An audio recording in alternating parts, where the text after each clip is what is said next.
dia mais uma vez.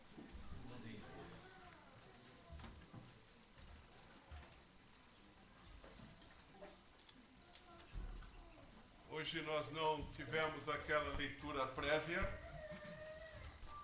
porque supostamente teríamos já feito essa leitura prévia em casa. Efésios capítulos 1 e 2. Espero que tenham lido. E, de qualquer maneira, hoje queremos falar sobre uma parte daquele texto, dos capítulos 1 e 2 de Efésios. Vamos falar deste trecho e vamos participar da ceia e relembrar o sacrifício que Jesus fez por nós na cruz. E isto significa relembrar que o Evangelho é o poder de Deus. Então gostaria que tivéssemos isso em mente hoje, que o Evangelho é o poder de Deus. E isso nos remete naturalmente para a cruz.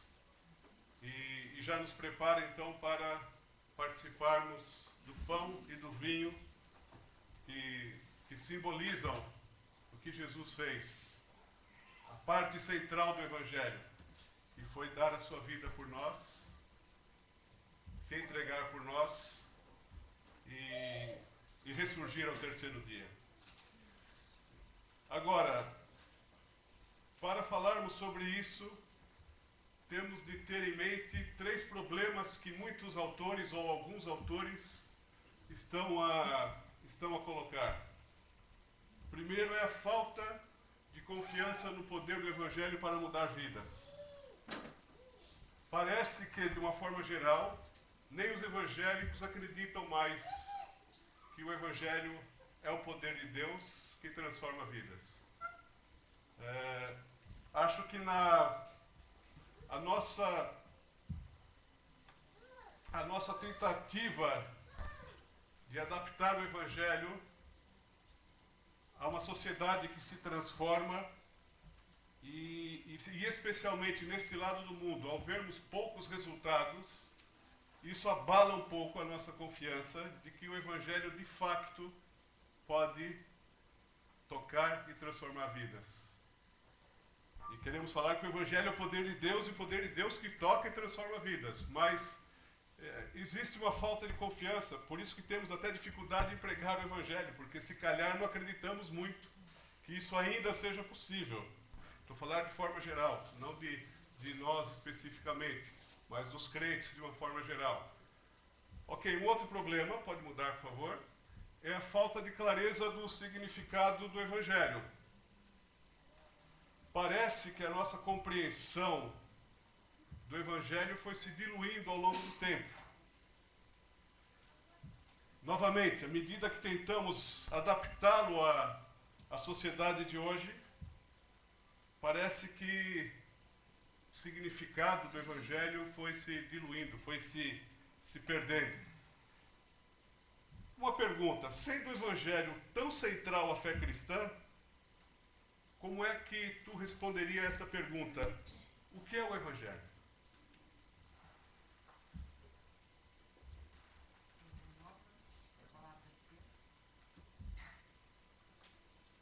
Cada um pode ter uma resposta, e imagino que a maioria deva ter a resposta certa.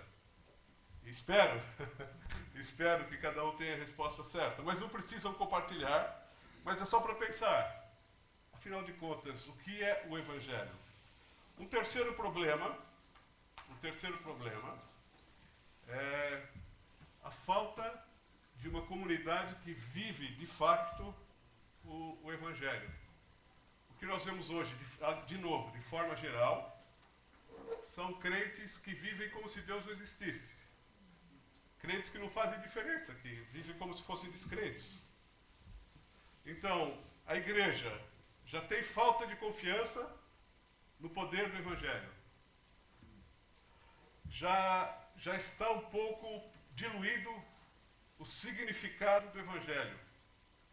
Então a igreja acaba por se unir em torno de outras coisas, não em torno do Evangelho, que seria central para a fé cristã. se une em torno de coisas boas, que são louváveis e são necessárias, mas parece que estamos deixando a desejar um pouco, de novo, falo de forma geral, a viver de fato a essência do Evangelho. E por isso a igreja fica vulnerável à entrada dos falsos evangelhos. E sobre isso vamos falar no próximo domingo, mas os falsos evangelhos estão por aí. Vocês já pegaram uma nota falsa na mão de dinheiro? Uma nota de 50 euros que seja falsa? Às vezes, elas estão por aí, existem. E às vezes pode ser até que já passaram na nossa mão. Se calhar nem percebemos. Certo? Algumas um pouco mal confeccionadas podem se perceber. Mas outras é difícil perceber. Nós não temos toda essa habilidade. Mas quando damos uma nota de 50 ou de 100 em algumas instituições financeiras, eles têm lá um aparelhinho que verifica, eles sabem olhar, sabem a textura, etc. Por quê? O que eles sabem? Eles sabem a verdadeira.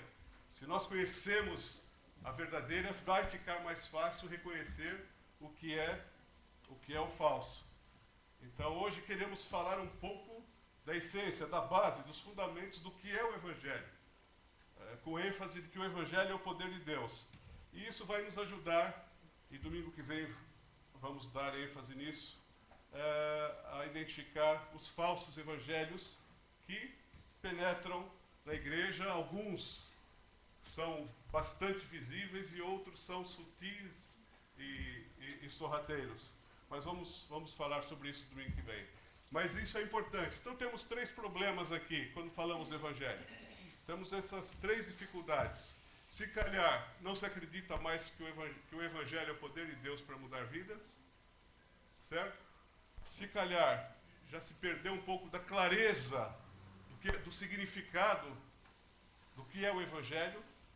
E se calhar as igrejas, de uma forma geral, não têm se unido e experimentado viver de forma concreta e profunda a realidade do Evangelho. Pode mudar, por favor. Então vamos ler o texto que nos propusemos. Então pode abrir sua Bíblia e deixá-la aberta aí em Efésios 2, de 1 a 10. Eu vou ler ali. O texto diz assim: vocês estavam mortos em suas transgressões e pecados, nos quais costumavam viver, quando seguiam a presente ordem deste mundo e o príncipe do poder do ar, o espírito que agora está atuando nos que vivem na desobediência. Anteriormente, todos nós também vivíamos entre eles, satisfazendo as vontades da nossa carne, seguindo seus desejos e pensamentos. Como os outros, éramos por natureza merecedores da ira. Mas Deus, que é rico em misericórdia, pelo grande amor com que nos amou, deu-nos vida juntamente com Cristo, quando ainda estávamos mortos em transgressões. Pela graça vocês são salvos. Deus os ressuscitou com Cristo e com Ele nos fez assentar nos lugares celestiais em Cristo Jesus, para mostrar, nas eras que hão de vir, a incomparável riqueza da sua graça, demonstrada em sua bondade para conosco em Cristo Jesus. Pois vocês são salvos pela graça, por meio da fé, e isto não vem de vocês, é dom de Deus, não por obras, para que ninguém se glorie. Porque somos criação de Deus, realizada em Cristo Jesus, para fazermos boas obras, as quais Deus preparou de antemão para que nós as praticássemos. Vamos orar mais uma vez. Senhor, ajuda-nos a compreendermos a Tua palavra, que o Teu Espírito nos assista e toque o nosso coração e a nossa mente nesta manhã, para que a nossa vida possa ser mudada e moldada pelo Senhor. Em nome de Jesus. Amém. Ora, esse texto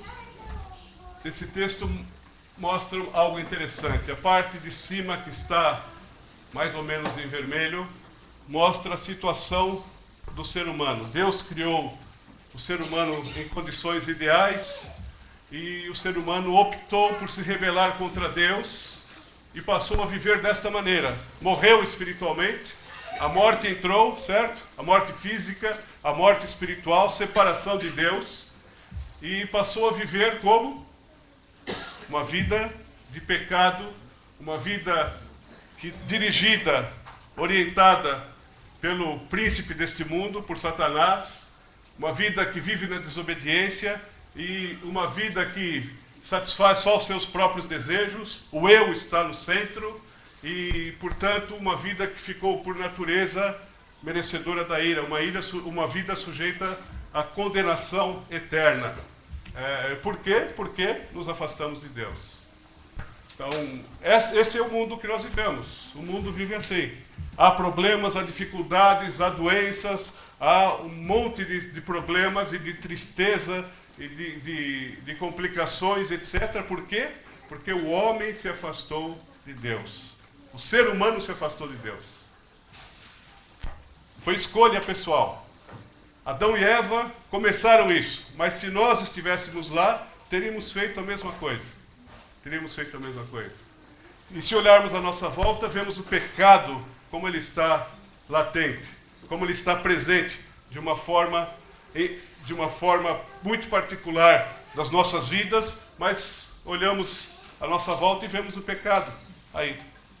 Olhamos para a situação do mundo e o pecado está a fazer um estrago enorme nas famílias. Se olharmos para aquela região do mundo lá onde existe um Estado Islâmico, horrores estão a acontecer. Mas eles são piores do que nós? Não. Nós somos iguais, pecadores. Eu não faço aquilo porque eu não nasci lá.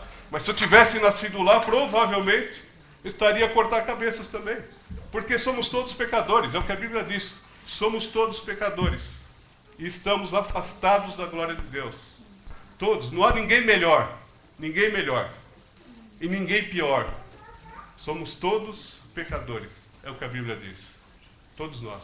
Então essa é a condição do ser humano, destinado à ira. O ser humano vai consertar o mundo? Não vai consertar o mundo. O humanismo é uma falácia. Que o homem pode fazer todas as coisas. Não vai conseguir. Afastado de Deus, não vai conseguir. Não vai conseguir. Claro, o homem tem muitas capacidades. E essas capacidades são reflexo, são imagem da criação do Senhor que nos criou. Mas não é suficiente, essa imagem não é total. Ela está ofuscada e debilitada por causa do pecado. Então, condenação. Essa é a situação. Essa é a situação do ser humano. Foi sempre assim, continua assim hoje e vai continuar amanhã. Porque o homem é o mesmo. Se afastou de Deus. Mas interessante que ali tem, a próxima palavrinha ali é mas. Esse mas para mim já é o começo do Evangelho. Geralmente o mas é assim, eu posso falar, Pedro, gostei do texto que tu escreveste, gostei da aula que tu deste, mas, então Pedro já sabe que do que vem depois é tudo negativo, né? Quando nós falamos o mas, olha, gostei da tua roupa, mas sempre tem alguma coisa de negativo, mas aqui é o contrário. O perdido escuta um mas e não é algo negativo, é algo positivo, é uma boa notícia. É uma boa notícia. Olha, a boa notícia é que, afinal de contas, tem saída. Sabe por que tem saída? Porque Deus é rico em misericórdia. Misericórdia é Ele não nos dar a ira, a condenação que nós merecemos. É isso. Deus é rico em misericórdia. Pelo seu grande amor com que nos amou. O amor de Deus é fantástico. Nós não conseguimos entender como é que Ele ama pecadores como nós. Como nós. Deu o seu melhor. Deu o seu melhor. Deu Jesus Cristo. Para que todo aquele que nele crê não morra, não pereça, mas tenha vida eterna. Deu-nos vida juntamente com Cristo. Olha o poder do Evangelho. Nos tirou da morte para a vida. O mesmo poder. Quem leu os capítulos 1 e 2 de Efésios vai perceber que o mesmo poder que ressuscitou a Cristo dos mortos é o poder que nos transformou, nos transferiu da morte, nos transportou da morte para a vida. É o mesmo poder. O Evangelho é o poder de Deus. Boas novas. Afinal de contas, tem saída. quando ainda estávamos mortos em transgressões. Pela graça vocês são salvos. Graça Ele nos dá o que nós não merecemos. Gratuitamente Ele nos deu a salvação. Sem merecimento nenhum da nossa parte. E não podemos fazer nada para ajudar. Porque é impossível, numa condição de pecado, agradar a Deus. E Deus não se compra. Então Ele foi gratuitamente, graça e misericórdia. E Ele fez justiça, porque Cristo pagou o preço por causa dos nossos pecados. Aliás, os pecados do mundo inteiro, passados, presentes e futuros. Deus nos ressuscitou com Cristo e nos fez assentar nos lugares celestiais em Cristo Jesus para mostrar nas eras que hão de vir a incomparável riqueza da sua graça, demonstrada em sua bondade para conosco em Cristo Jesus. Isso é bondade. Pessoas que dizem que Deus não é bom, não compreenderam nada ainda. Nós é que somos maus, que fazemos os erros e nos afastamos do Deus que é bom. Demonstrada por sua bondade para conosco em Cristo Jesus. Porque vocês são salvos pela graça, por meio da fé. Claro, precisamos acreditar e entregar a nossa vida para essa verdade. E isso não vem de vocês, é dom de Deus. Ou seja, a salvação nós não produzimos. Ela é dada gratuitamente por Deus. Não por obras para que ninguém se glorie. E aí Paulo acrescenta esta frase: porque somos criação de Deus realizada em Cristo Jesus para fazermos boas obras, as quais Deus preparou de antemão para que nós as praticássemos. Então, claro, boas obras, vamos fazê-las, não para comprar a salvação, mas como resultado da condição de sermos salvos, vamos agir em conformidade. Então, o Evangelho é isso: boas novas, perdão dos pecados, salvação, vida eterna, gratuitamente para nós. Então temos boas notícias. Temos boas notícias, e o mundo precisa de boas notícias, porque as notícias ultimamente são muito complicadas. Agora, dentro dessa compreensão do Evangelho que esse texto permite fazer, e muitos outros textos da Bíblia permitem fazer, há 3 aspectos que eu gostaria de chamar a atenção para que esta compreensão do Evangelho, que é o poder de Deus, fique bastante vincada na nossa mente e no nosso coração. Pode mudar, por favor? Então, 3 aspectos importantes. O primeiro é a mensagem do Evangelho. Qual a definição do Evangelho? Eu tenho um texto de 25 páginas com várias definições para o Evangelho. Está disponível, se alguém quiser, pode me procurar. Mas essas definições voltam no tempo e alguém fez esse trabalho de ver como pessoas do meio evangélico que têm algum nome, ou teólogos, etc., ao longo do tempo, como é que eles entenderam, compreenderam e definiram o Evangelho. Se alguém quiser, pode me pedir, mas 3 aspectos importantes que devemos ter agora, em oposição àqueles 3 problemas que nós apresentamos, é a mensagem do Evangelho. Pode passar, por favor.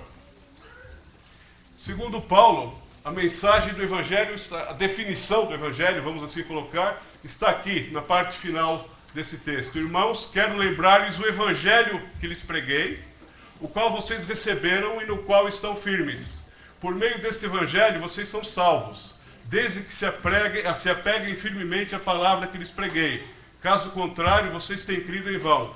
Pois o que primeiramente lhes transmiti foi o que recebi. Aqui está a definição de Paulo do Evangelho: que Cristo morreu pelos nossos pecados, segundo as Escrituras, foi sepultado e ressuscitou ao 3º dia, segundo as Escrituras. Paulo deixa muito claro e muito simples o que é o Evangelho. Segundo as Escrituras, nos abre um leque que vamos falar daqui a pouco, porque as Escrituras estão relacionadas ao Antigo Testamento. Então Paulo está falando do Novo Testamento, da Nova Aliança, e em relação às Escrituras disponíveis na altura. Mas pode continuar. Martinho Lutero definiu assim o Evangelho. O Evangelho é a história a respeito de Cristo, Filho de Deus e de Davi, que morreu e ressuscitou e foi estabelecido como Senhor. Este é o Evangelho em poucas palavras, segundo Lutero. Próximo.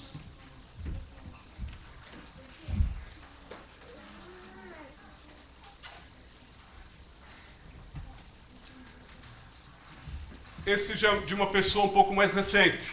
Ele diz assim, esse Ed Stetzer, como uma definição do Evangelho, mensagem do Evangelho. O Evangelho é a boa notícia que Deus, que é mais santo do que podemos imaginar, olhou com compaixão para pessoas que são mais pecadoras do que possivelmente admitiríamos e introduziu Jesus na história para estabelecer o seu reino e reconciliar as pessoas e o mundo consigo.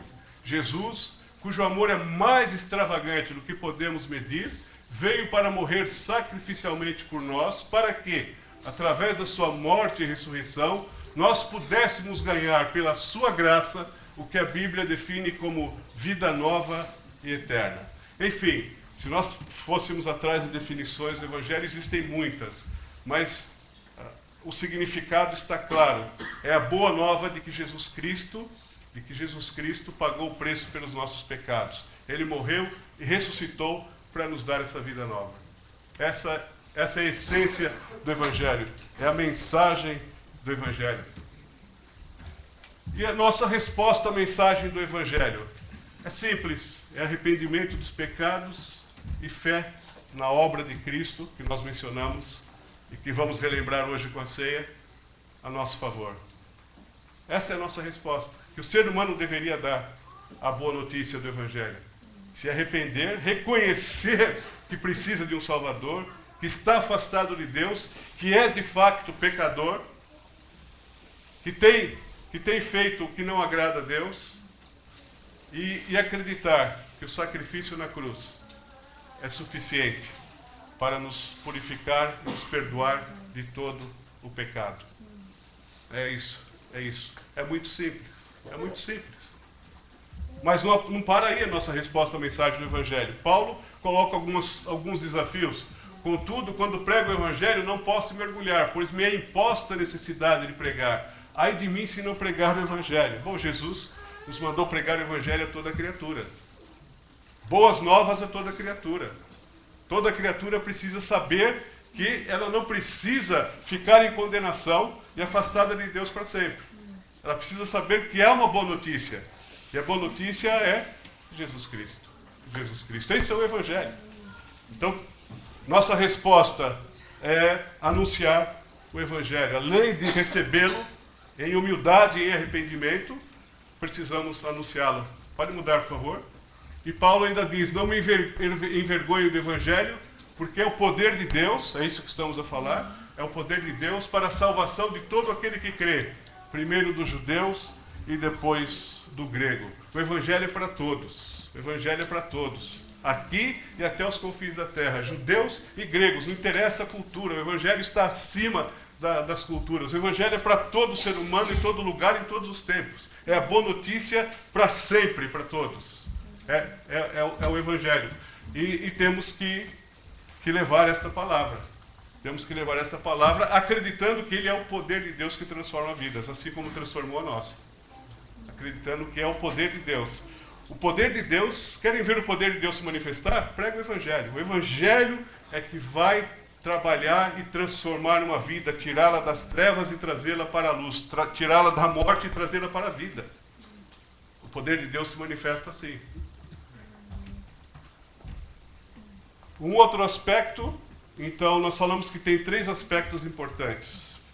O primeiro é a mensagem ou a definição do Evangelho. O segundo é a comunidade do Evangelho, que são as igrejas, que somos nós. Deus comissionou a igreja para incorporar, para expressar e para proclamar a mensagem do Evangelho.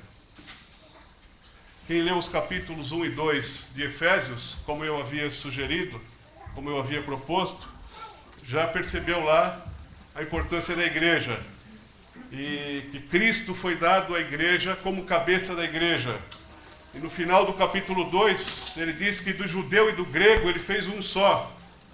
Então o Evangelho tem esse poder de pegar pessoas diferentes e de mantê-las em unidade, em união. E Jesus é o cabeça, Ele que mantém essa unidade. Então, viver o Evangelho, uma comunidade que vive o Evangelho, é exatamente a comunidade que se submete ao senhorio de Cristo, que coloca Cristo no centro. Não sou mais eu que estou no centro, não é a liderança da igreja que está no centro, não é a minha vida que vale a pena, mas é Cristo que vale a pena, é Cristo que está no centro, Ele é tudo, é a vontade dEle que vale, não é a minha, é a obediência a Ele que vale, é a transformação da minha vida por Ele que vale, e a transformação da minha vida só acontece no poder do Espírito Santo, com o poder do Evangelho a se manifestar na minha vida, através dos frutos do Espírito e etc. Uma comunidade que expressa o Evangelho é uma comunidade graciosa, que tem graça, que exercita o perdão, da mesma forma que nós recebemos, que exerce a misericórdia, que exerce boas obras, não para ser salvo, mas porque já somos salvos. Porque já somos salvos. O último versículo diz isso, que nós somos feitos para as boas obras, significa que nós somos feitos para servir. E quantas oportunidades nós, como igreja, temos de servir, dentro e fora, em Portugal e até os confins da terra. Quantas oportunidades. Olha o projeto Vida Nova, olha o Serve the City. Olha essa onda de imigrantes aí, ou de refugiados que precisam de um apoio. Encontros de casais com Cristo. Temos tantas maneiras de servir. Tantas maneiras de servir. Uma igreja que expressa o Evangelho é uma igreja que serve, que coloca os seus dons à disposição do Senhor Jesus Cristo, que anda em unidade, que compreende que a mensagem do Evangelho vai trazer pessoas para uma comunidade do Evangelho. E é a família de Deus. E essa família é que vai incorporar, expressar, proclamar a mensagem do Evangelho aqui e até os confins da terra. Ainda que sejamos falhos, mas Deus continua a trabalhar para que nós, cada vez mais, o poder do Evangelho nos transforme à imagem do seu Filho, Jesus Cristo. Pode mudar, por favor. A história do Evangelho.